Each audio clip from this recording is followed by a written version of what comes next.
Hi, everybody. Oh, it's Friday and it feels like Monday to me because I just got back from vacation. Oh, like time's already fluid enough because of COVID, but then when you go on vacation from Monday to Thursday, it really messes with your brain when you come back because for sure it feels like it's Monday to me. So I'm happy it's Friday. I'm happy I have 2 more days to get everything together before I start next week, but still a bit confusing. Um, how are you doing? I've missed everybody. My vacation was lovely, but the internet was not up to speed for doing any kind of live video. In fact, I tried to do my weekly meeting with my good vibes partners in crime, and I had to go sit in the car and try to use cell service, and even at that, it was really bad. So, hi Sarah, hi Erica, great to see you all. Hi Bert, hi Z. Happy Friday, everybody. It's a lovely, gorgeous day, my kind of day here in Hood River. That means the wind's not blowing. It's supposed to get really, really windy tomorrow, so I'm going to hang on for today as long as I can. Thank you, Margot. I'm gonna share a bit about my sweater, and I'm hoping to try something out and show you guys a video I made. Hi, Kara. Hi, Nydia. Hi, Becca. I don't know how it's going to work with the audio. I'm going to try that whole screen share thing I did before when I showed you my mittens.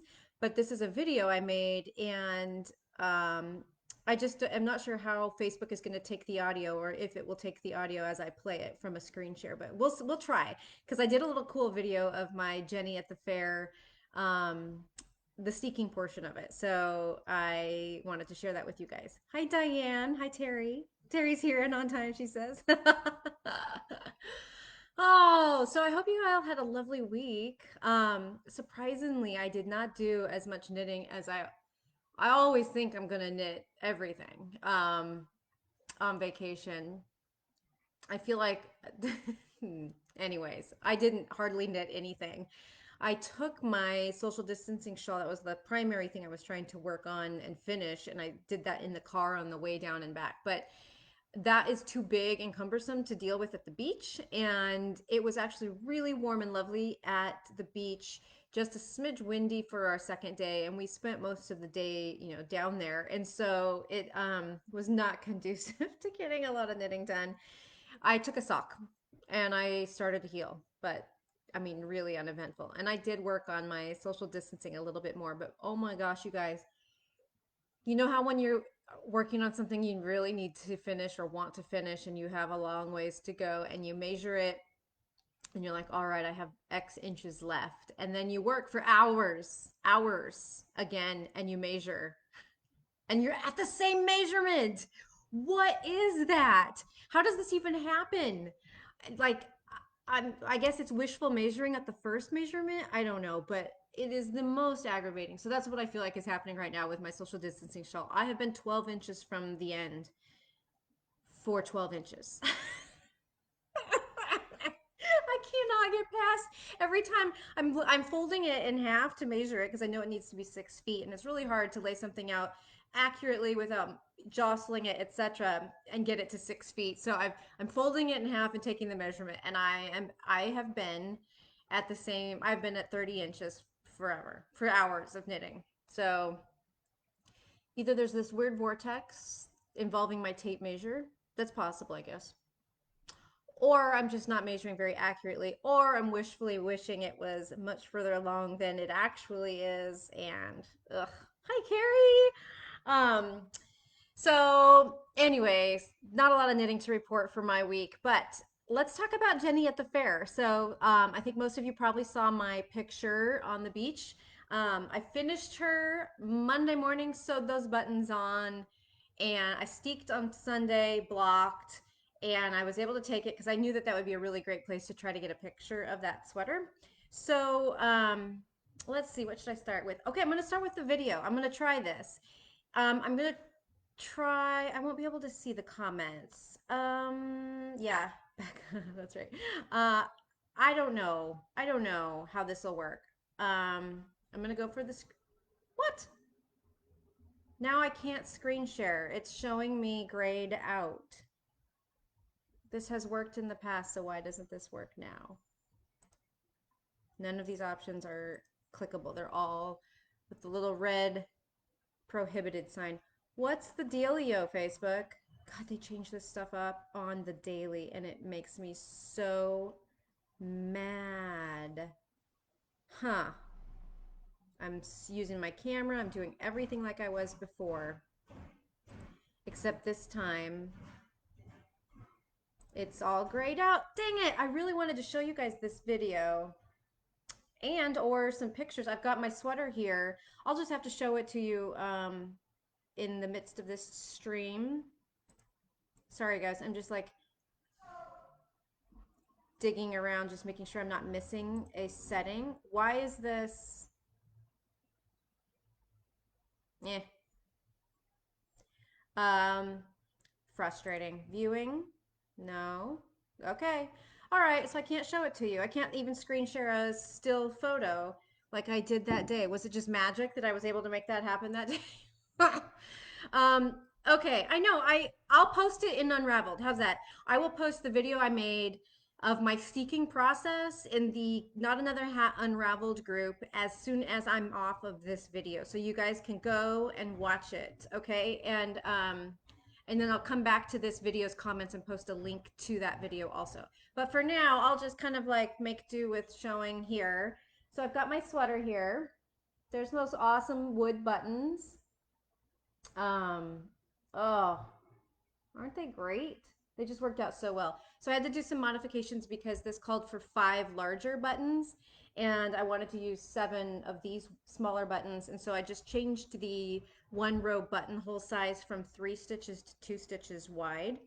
So I'm going to unbutton a little bit here. So I want to show you the back side of the steek area, the cut area, because I always feel like in steeking tutorials that this is the part that's least covered or least shown like really up close. And so when I was first learning to steek on my last steeked sweater, this is what I was most unsure of. And so I was like, does this look right back here? This can't be right. It looks too raw. It looks too unfair. Like I just didn't know, and there was no good pictures to compare it to. So I was just going to try to show you guys that with my document camera up close, but I can't. I'm like, sure, please, can't I? No. Okay. I'm gonna have to investigate how that works. Okay, so here we are. Here is the inside. So you can see here that line of brown, that horizontal line. I'm sorry if you can hear all that. They're doing construction outside. That's my crocheted reinforcement before I cut. So this particular pattern had 6 stitches in the steek area, the central area, with instructions to cut between stitch 3 and 4, which would be right up the middle. And you reinforced with the crochet half of stitch 2 and half of stitch 3 and half of stitch 4 and half of stitch 5.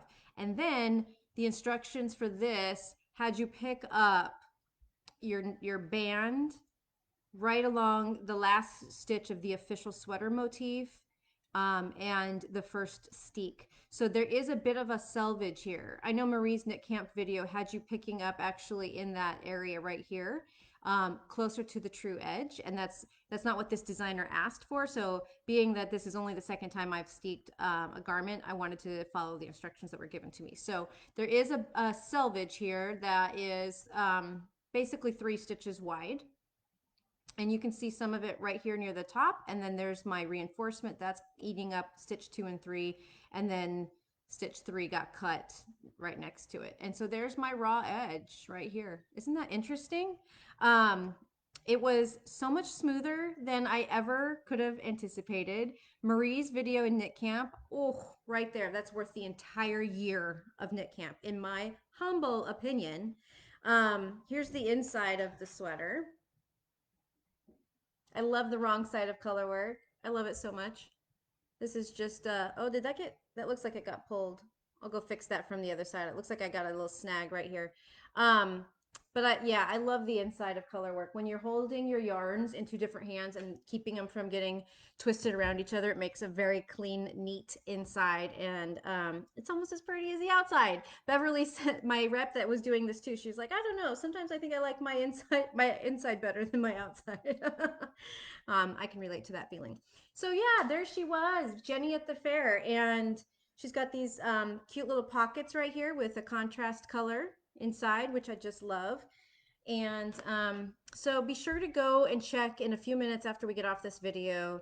And I will get that video I made for you guys uploaded so that you can see. It's not a tutorial on how to steek. I don't want to steal Marie's very well done instruction.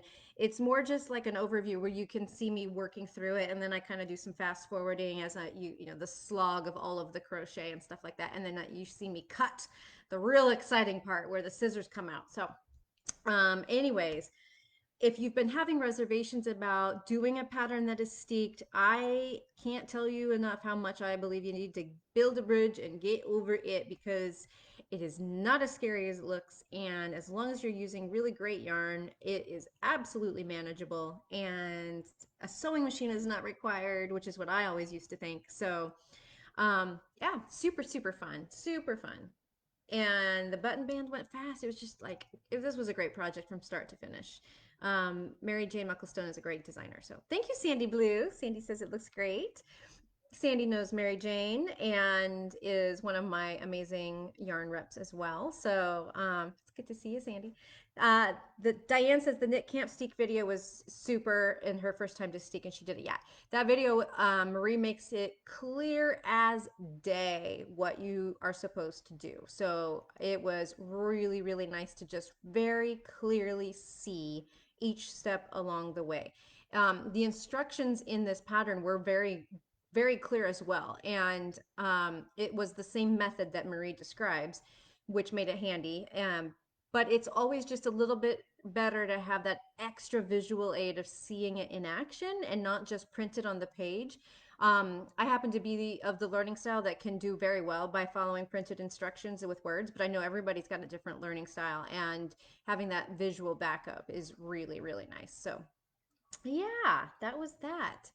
Now I'm on to, I swear to God, I'm going to finish that shawl. I promise. And then the Tin Can Knits flax sweater that I'm working on in Barocco Tiramisu. Those are my next two priorities. Oh, yeah, and that one that I casted on last week. You know, the one in the Manos alpaca heather. We're not talking about it yet because it's a little excessive. But at any rate, those are my priorities as I head into next week. I can't believe it's almost September. Um, poof, the September's going to be exciting. There's so much happening in September. We've got Good Vibes Yarn Tour is going to make its first stop in Hood River, and that means the first box is going to go out. That's going to be exciting. And we've got Marie's Knit Camp retreat coming up, where I'm teaching a class on secrets of the LYS, and that's going to be exciting. And we have the Have a Ball Fall Crawl coming up at the end of September, which is 36 shops across North America in 2 weekends having a yarn crawl with amazing prizes. There are so many prizes, you guys. We have one of the shops volunteered to be like the prize princess, we're calling her. She got a tiara even. It's Laura at Native Twist in Kentucky, and the boxes that she has received from our vendors, I mean, it's like they've just been more than generous. And so you guys are going to want to participate in as many of these stops during those 2 weekends as you can, because the prices are going to be outstanding. If you want more information about that, there is a website now, and it is called haveaballfallcrawl.com. I know it's a mouthful. Haveaballfallcrawl.com. I feel like I'm in 30 Rock when Jenna's talking about starring in The Rural Juror and nobody can figure out what her movie is.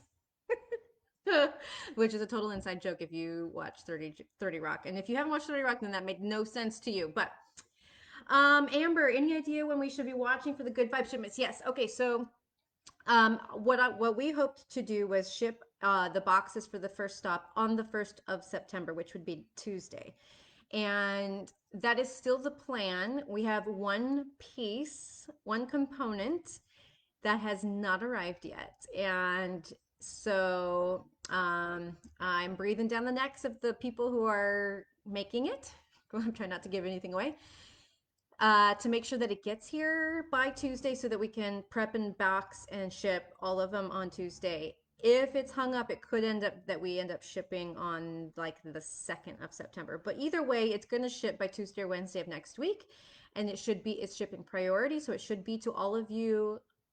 Normally I would say 2 to 3 days with priority, but let's just call it 3 to 5 days given the current circumstances with the post office. So it should be there no later than the 7th or 8th of September. That's the plan. So yes, yes, yes, yes. And I believe, Amber, that the shipping system I'm going to be using allows us to import everybody's emails with their addresses. So you probably will also get a shipping notification. So that will be helpful as well. I know. March was 5 months long. March was 5 months long, and then every month after that has been like 5 hours long. And I just can't believe it's September almost. Oh my gosh. And school and Roger. Somebody watched 30 Rock. Thank you, Kim. Thank you for bailing me out. That really bad joke. So Becca too.